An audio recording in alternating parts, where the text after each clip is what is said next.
Señores, Benjamín Solari Parravicini, artista plástico argentino vidente contactado, dejó más de 1000 psicografías proféticas, dibujos acompañados de frases crípticas que fueron dictadas por entidades superiores. El caso que voy a tocar hoy es un tema sensible que espero la plataforma les muestre, por lo que aviso, la intención no es herir susceptibilidades. Violonchelista sin chelo en Rusia, él será, dirá y hará, y enero caerá, luego guerra.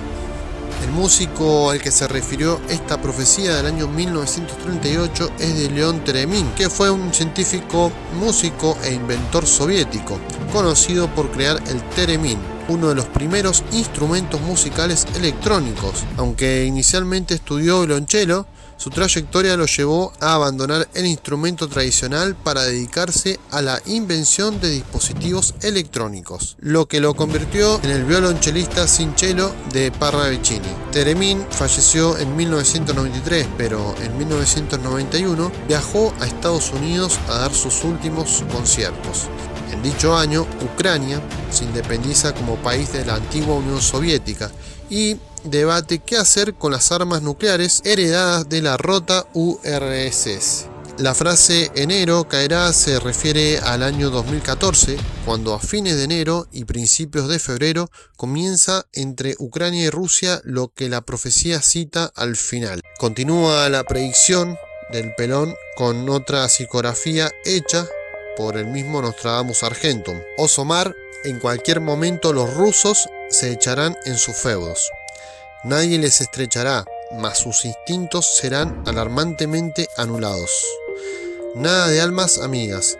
Allí sucumbirán los que deban caer y Rusia se librará al final del mal que le aquejaba. Rusia será al fin conquistada por Rusia misma y una nueva Rusia será.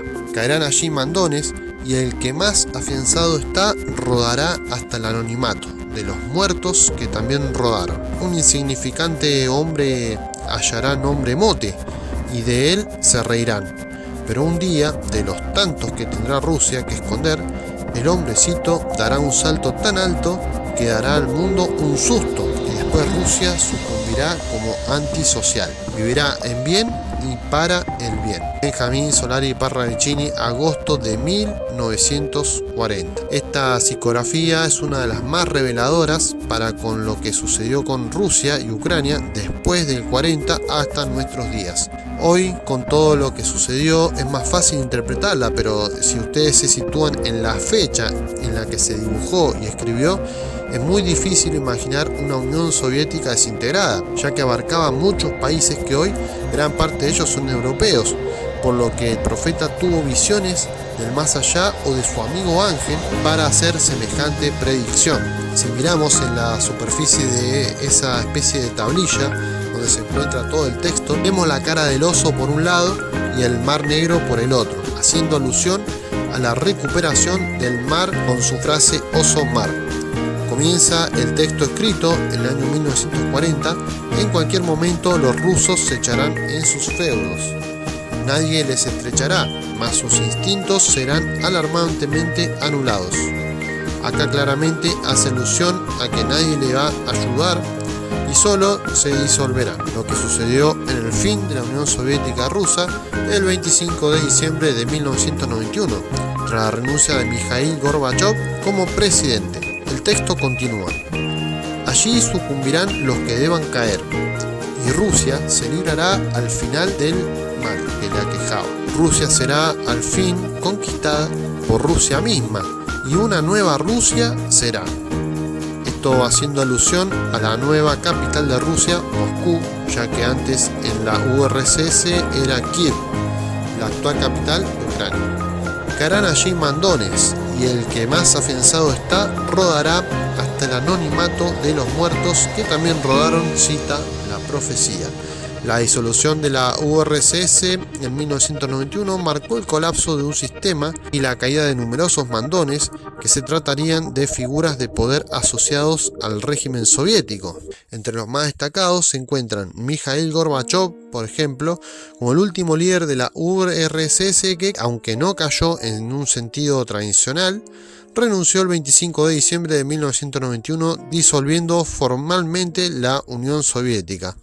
Perdió su influencia política y su cargo, simbolizando el fin de una era.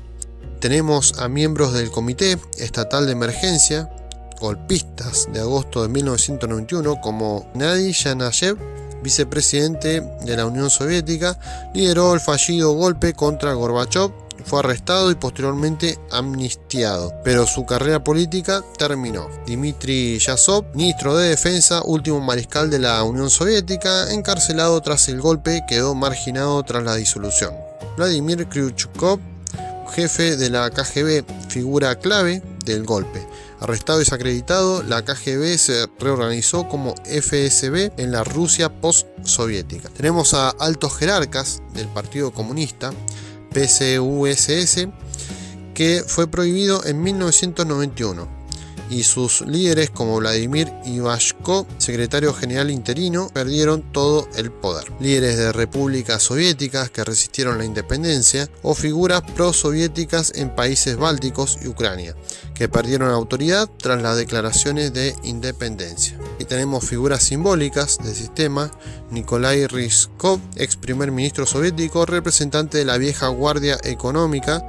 Su modelo planificado fue reemplazado por reformas capitalistas. El texto menciona que el que más afianzado está rodará hasta el anonimato, aludiendo a Gorbachov, quien, pese a iniciar reformas, vio su legado opacado por el colapso. La caída de estos mandones refleja el fin abrupto de un sistema que dominó el siglo XX.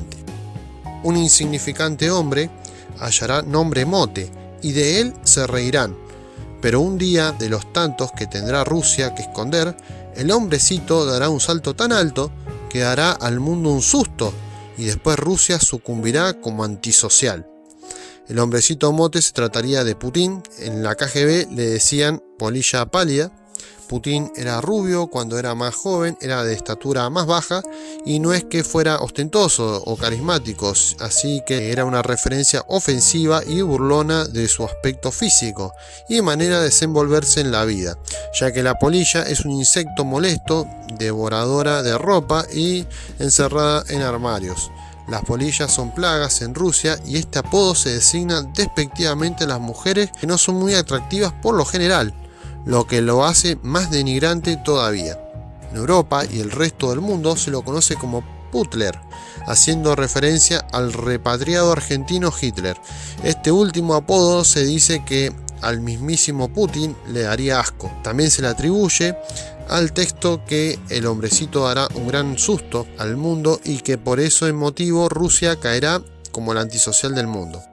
Y este susto, específicamente la recuperación de la península de Crimea de la disuelta Unión Soviética y por ende conflicto con Ucrania. Una vez más, Parravicini predijo el accionar de Rusia. Pero las psicografías no deben leerse por lo general con lógica literal, excepto cuando son tan evidentes. Recordemos que además de leer y ver su dibujo, debemos entrar en un plano vibracional, simbólico y espiritual, que pocas personas lo tienen. Parravicini no profetizaba con palabras humanas, sino con la simbología del alma. La era atómica se acerca. Rusia juega con ella sin saberlo. Después de guerras llegará y hará guerra. Y la guerra de guerras será fuegos de fuegos. Tranquilamente se lo puede relacionar con la advertencia del oso. Si el país se siente amenazado, respondería con armamento nuclear. También la frase Rusia juega con ella sin saberlo se refiere a su salida del Tratado de Pruebas Nucleares el 2 de noviembre del 2023. Profecías que se cumplieron al pie de la letra, aunque todavía no vemos el átomo en acción, gracias a Dios. Si vemos que desde el 2014 Rusia y Ucrania siguen con la disputa de territorios y prueba de tecnología, por suerte no es atómica. Pero me gustaría saber tu comentario, qué opinas si se está probando armamento nuclear en Ucrania o en Rusia, fuera de lo que es este tratado de armamento nuclear. Suscríbete y activa la campana de YouTube si te gustó este tipo de videos. Comparte para que más personas despierten a lo que se avecina. Y como siempre te digo, hasta pronto.